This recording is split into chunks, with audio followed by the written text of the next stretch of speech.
Hallelujah, praise the Lord. सबको जय मसीह। जय मसीह की। परमेश्वर का धन्यवाद हो आज इस सुंदर समय के लिए। और आज मैं परमेश्वर का धन्यवाद देता हूं कि आज मेरी पत्नी मीनू मेरे साथ हैं और आज हम दोनों मिलकर के परमेश्वर के वचन से डिस्कस करेंगे। और आज हम लोग एक विषय पर बातचीत करने वाले हैं और आज का एक विषय है कि लोग सोचते हैं कि अब हमारे जीवन में कोई उम्मीद नहीं बची, कोई आशा नहीं बची। लोग टूटे हुए हैं अपनी गरीबी के कारण, बीमारी के कारण, दुष्ट आत्माओं के बंधन के कारण, पापों के कारण, श्राप के कारण। और बहुत सारे ऐसी बहनें हैं, ऐसे दंपत्ति हैं, पति पत्नी हैं जिनके कई वर्ष हो चुके हैं विवाह के, लेकिन उनके जीवन में कोई संतान नहीं उत्पन्न हुई। बहुत सारे ऐसे भाई बहन हैं जिनको नौकरी नहीं मिली, उन्होंने बहुत सारी तैयारी किया, पढ़ाई किया, मेहनत किया, लेकिन नौकरी नहीं मिली। इस कारण से वो लोग टूटे हुए हैं, हताश हैं, निराश हैं। तो बहुत सारे कारणों से आज कलीसिया में आने वाले भाई बहन, विश्वासी भाई बहन निराशा का सामना कर रहे हैं, हताशा का सामना कर रहे हैं। वो टूटे हुए हैं, वो नाउम्मीदी में चले गए हैं, उन्होंने विश्वास को, धीरज को खो दिया और उन्होंने ये सोच लिया कि अब हमारे लिए कोई रास्ता नहीं बचा, अब कोई आशा नहीं बची। तो क्या ये जो उनके मन में विचार चल रहा है कि हमारे जीवन में कोई आशा नहीं बची, कोई उम्मीद नहीं बची, जीवन की परिस्थितियों के कारण वो निराश हो गए, टूट गए, तो इसके लिए वचन क्या कहता है, हम आज इस पर डिस्कस करेंगे। तो मैं मीनू से पूछूंगा, मीनू क्या आप ऐसे लोगों को जानती हैं बाइबल में जिनके जीवन में कोई आशा नहीं बची, निराश हो चुके थे, तो जब यीशु उनको मिला, प्रभु ने मिला, तब उनके जीवन में क्या हुआ? क्या बताएंगी कुछ ऐसे लोगों के बारे में? परमेश्वर के वचन में लिखा है, मैंने कई जगह पढ़ा भी है और मेरा विश्वास भी है कि परमेश्वर कार्य करने वाला परमेश्वर है। और हम पहले तो लाजर को ही देख लेंगे कि लाजर को 4 दिन हो गया था मरे हुए। और जब 4 दिन पड़े लाजर को हो गया था मरे, तो कोई भी आशा, एक मुर्दे के लिए तो कोई आशा रहती नहीं, परिवार वालों को मृत्यु के बाद कोई आशा नहीं रहती है। उस समय जो है विश्वास करना बहुत कठिन होता है लोगों का, क्योंकि जो मरी गए फिर 4 दिन हो गए। अब ये नहीं कि अभी 1 ही दिन हुआ था, 4 दिन में तो काफी बदबू, कहते 3 ही दिन में लाश चढ़ने लगती है। तो लाजर को 4 दिन मरे हो गया था, कोई उम्मीद नहीं कर सकता था कि लाजर भी जिंदा हो सकता है। लेकिन जब प्रभु यीशु मसीह उस गांव में आए और मार्था से मिले, पहले मार्था आई और मार्था ने जब यीशु मसीह से बातचीत किया कि यदि तो यीशु मसीह यहाँ आप होते तो मेरा भाई कदापि न मरता, उन्होंने बोला। और उसके बाद उन्होंने बोला यीशु से कि मैं जानती हूँ परमेश्वर की, तू कुछ परमेश्वर से मांगेगा, परमेश्वर तुझे देगा। और इस बात को उन्होंने कहा क्योंकि वो जानते थे कि यीशु मसीह को अधिकार है कि वो मुर्दों को जिंदा करने वाला परमेश्वर, इसीलिए उन्होंने इस बात को बोला कि जो है यीशु मसीह, आप परमेश्वर से मांगेंगे तो परमेश्वर आपको देगा। क्योंकि वचन में जो प्रभु ने सामर्थ के काम किए वो जानती थी, उन्होंने सुना हुआ था कि प्रभु ने बड़े बड़े काम किए। उससे पहले भी उन्होंने आयर की बेटी को जिंदा किया, आयर की बेटी को जिंदा किया। तो परमेश्वर कार्य करने वाला है, वो इस बात को जानती थी। लेकिन फिर भी जो है उन्होंने इस बात को बोला और परमेश्वर ने इस बात को उनकी सुना और उनके विश्वास को भी देखा। विश्वास था उनका कि यीशु मसीह सब कुछ कर सकते हैं। तो आज भी परमेश्वर कार्य करता है और ये मैंने भी देखा है, क्योंकि हमारे सेवकाई में, जब हम प्रभु की सेवकाई में है, तो लगभग आज से 5 साल पहले की बात है। एक बहन आई थी और जो बहुत निराशा में थी, 10 वर्ष हो गए थे उनको संतान नहीं हुई थी और डॉक्टरों से बहुत इलाज कराई थी, बहुत कुछ किया था उन्होंने, लेकिन उनको कोई संतान नहीं हो रही थी। और उन्होंने ये भी मुझे बताया था कि उनके जो अंडे होते हैं बच्चेदानी में, वो नहीं बनते थे उनके। तो वो बड़ी निराश थी। लेकिन मैंने उनसे कहा, सिस्टर परमेश्वर पर विश्वास करिए और परमेश्वर से प्रार्थना करेंगे, परमेश्वर जरूर सुनेगा। जब हमने उनसे बातचीत किया और उनसे कहा जब परमेश्वर जो है सारा को संतान दे सकता है और उनकी कोख खोल सकता है, तो आज परमेश्वर क्यों नहीं करेगा, और करता है परमेश्वर, करेगा भी। तो मैंने उनसे कहा कि आप विश्वास रखिए और आप प्रभु की संगति में आइए। फिर मैंने उनके पेट पर हाथ रखकर प्रार्थना किया और लगातार प्रार्थना करती रही। लगभग 1 साल भर तक मैंने प्रार्थना किया 1.5 साल, और उस 1.5 साल बाद परमेश्वर ने उत्तर दिया। हालेलुया।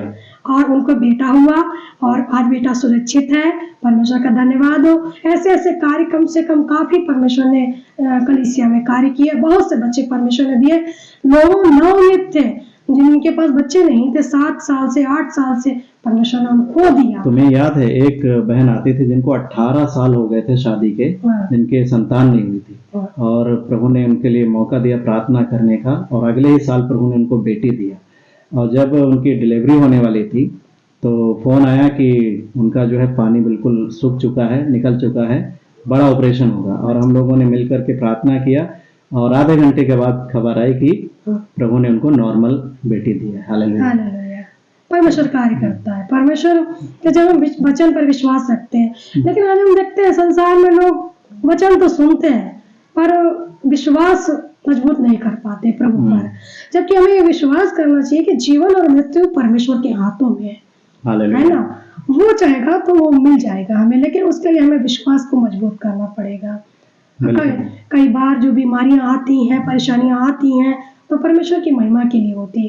परमेश्वर उसमें कार्य करता है। यीशु मसीह ने इतने बड़े बड़े कार्य किए, ये मार्था को पता था, और तब मार्था ने जो ये विश्वास किया तो प्रभु ने उसके भाई को भी जिंदा कर दिया। बिल्कुल, मार्था ने विश्वास किया, उसकी बहन मरियम ने भी विश्वास किया, दोनों ने विश्वास। तो जब प्रभु यीशु मसीह ने मार्था मरियम से कहा कि लाजर को कहाँ रखा है, तो उन दोनों ने क्या बोला कि अरे प्रभु, अब तो उसमें से बदबू आती होगी, दुर्गंध आती होगी, सड़ गई लाश।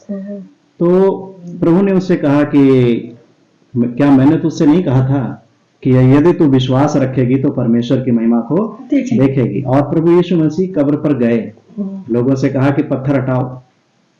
लोगों ने पत्थर हटाया, और प्रभु यीशु मसीह ने पिता की ओर देखकर कहा कि मैं जानता हूं कि तू सदा मेरी सुनता है। और लाजर से कहा कि हे लाजर, मैं तुझसे कहता हूं कि बाहर निकला।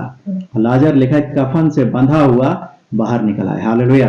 तो 4 दिन मरे हुए लाजर, जिसके शरीर से बदबू आती थी, सड़ने लगी थी लाश उसकी, मरने के बाद कोई भी उम्मीद नहीं बचती। लेकिन प्रभु यीशु मसीह हमारा वो सामर्थी परमेश्वर है।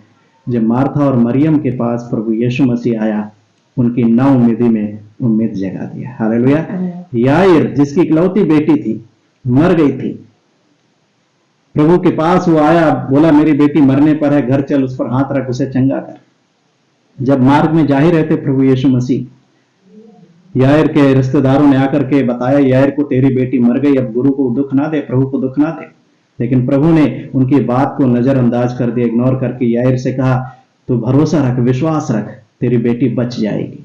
प्रभु यीशु मसीह को बड़े आशा और उम्मीद से जब वो अपने घर लेकर गया, प्रभु यीशु मसीह उस जगह गए जहां उसकी बेटी मरी हुई पड़ी थी। प्रभु ने उसका हाथ पकड़ा और उससे कहा कि हे बेटी, मैं तुझसे कहता हूं, उठ। और उसी वक्त क्या हुआ, वो जिंदा हो गई। हालेलुया। तो लाजर की बहनों के जीवन में कोई उम्मीद नहीं बची थी, याईर के जीवन में कोई उम्मीद नहीं बची थी। जब हम देखते हैं वो विधवा का इकलौता बेटा जो मर गया था, लोग उसको लेकर जा रहे थे, प्रभु यीशु मसीह ने रोते बिलखते उस मां को देखा। प्रभु यीशु मसीह उस अर्थी के पास गए, उसको छुआ और उस जवान से कहा कि हे जवान, मैं तुझसे कहता हूं, उठ। उसी वक्त उसको जिंदा कर दिया। हालेलुया। उस विधवा के जीवन में कोई उम्मीद नहीं बची थी, मरने के बाद कोई उम्मीद नहीं रह जाती, लेकिन प्रभु यीशु मसीह मुर्दों में जान डालकर भी आशा को उत्पन्न करने वाला परमेश्वर है। हालेलुया। हम देखते हैं अब्राहम और सारा को। अब्राहम 100 वर्ष का हो गया था, सारा 90 वर्ष की। जब परमेश्वर ने उनको दोबारा दर्शन दिया, जब वो स्वर्गदूतों के साथ आया, जब उत्पत्ति 18 अध्याय हम पढ़ते हैं, सदोम और अमोरा को नष्ट करने से पहले अब्राहम ने अनजाने में उनका आदर सत्कार किया। उन्हें जानता था कि ये कौन है, लेकिन परमेश्वर ने वहीं पर उससे फिर से अपनी प्रतिज्ञा को दोहराया कि मैं तुझे अगले वर्ष संतान दूंगा। सारा हंसी, क्या सोचकर हंसी कि मैं तो बुढ़िया हो गई, मेरा मानसिक धर्म भी बंद हो गया है। अब्राहम भी सोचा कि मैं तो 100 साल का बुढ़ा हो चुका हूं, मुझे कहां से संतान होगी। एकदम मरी हुई सी दशा अब्राहम की, सारा की, दोनों की, ना उम्मीद, कोई उम्मीद बाकी नहीं रही। उन्होंने मान लिया था कि अब कोई भी संतान का सुख हमें नहीं मिल सकता, लेकिन परमेश्वर की बात पर उन्होंने भरोसा किया और परमेश्वर ने उनके विश्वास को देखा, उनके साथ जो प्रतिज्ञा किया था, अब्राहम ने विश्वास किया, परमेश्वर ने अब्राहम और सारा के जीवन में अपनी प्रतिज्ञा को पूरा किया। हालेलुया। उनके मरी हुई दशा में आशा को उत्पन्न कर दिया। तो आज बहुत सारे हमारे भाई बहन हैं जो उम्मीद को खो बैठे हैं, निराश हो चुके हैं, टूट चुके हैं, हताश हो चुके हैं। वो सोचते हैं कोई आशा नहीं बची। लेकिन मैं आपसे कहता हूँ, क्या परमेश्वर के लिए कोई काम कठिन है? कुछ भी नहीं कठिन, कुछ भी कठिन नहीं है। कुछ भी नहीं। जब हमारा परमेश्वर 4 दिन के मुर्दे लाजर को जिंदा कर सकता है, यायर की बेटी को जिंदा कर सकता है, विधवा के बेटे को जिंदा कर सकता है, सारा और अब्राहम को बुढ़ापे में संतान दे सकता है, ऐसे बहुत सारे उदाहरण बाइबल में पाए जाते हैं जिनके जीवन में कोई उम्मीद, आशा नहीं बची थी। प्रभु यीशु मसीह ने उनके जीवन में आशा और उम्मीद को उत्पन्न कर दिया जब उन्होंने परमेश्वर की प्रतिज्ञा पर, उसके वचन पर, प्रभु यीशु मसीह पर भरोसा किया, विश्वास किया और प्रभु की बात को माना। उसी वक्त परमेश्वर ने उनकी निराशा को आशा में बदल दिया। Hallelujah, hallelujah, hallelujah. हमारे सेवकाई में जो प्रभु यीशु मसीह ने हमें सेवकाई सौंपी, उस सेवकाई में से बहुत सारे परिवार आए जो नाउम्मीदी में थे, टूटे हुए, निराश। बहुत सारे ऐसी बहनें जिनको ताने मारे जाते थे, और कई एक बहनें ऐसी थीं जिनको बोलते थे कि उनके घर वाले कि इसका तलाक करवा दो, दूसरी शादी करवाओ बेटे की, तब दूसरी से जो है बच्चे उत्पन्न होंगे। लेकिन वो बहनें जब प्रभु के पास आई, टूटा मन लेकर, आंखों में आंसू लेकर, प्रभु ने क्या किया? हमने उनके लिए प्रार्थना किया, प्रभु ने हमारी प्रार्थना को सुना, उनके टूटे मन को प्रभु ने देखा, तरस खाया, और प्रभु ने उन सबको संतान की आशीष से नवाजा। Hallelujah, hallelujah. तो परमेश्वर निराशा में आशा को उत्पन्न करने वाला परमेश्वर है। उम्मीद मत खो, बस भरोसा रखो अंतिम सांस तक कि यीशु है, उसके लिए कोई भी काम कठिन नहीं है, वो सब कुछ कर सकता है। हालेलुया। तुम्हारे विश्वास, तुम्हारे प्रेम की परख हो सकती है, इसलिए प्रभु तुम्हारे धीरज को देखने के लिए अभी तुम्हारी प्रार्थना का उत्तर नहीं दे रहा है। ऐसा नहीं कि वो तुम्हारी प्रार्थना को नहीं सुन रहा है, वो प्रार्थना को सुन रहा है, लेकिन थोड़ा धैर्य रखे हुए है कि देखें हम कहां तक प्रभु के प्रति वफादार रहते हैं। हालेलुया। तो हमारा परमेश्वर सदैव हमारी सुनने वाला है और हमारी निराशा को हटा करके हमारे जीवन में आशा और आनंद को उत्पन्न करने वाला परमेश्वर है। हालेलुया। तो परमेश्वर आप सभी को इस वचन के द्वारा आशीष दे। अपने प्रभु पर भरोसा रखें और वो हमारी निराशा को आशा में बदल देगा। आमीन, आमीन। सबको जय मसीह। जय मसीह की।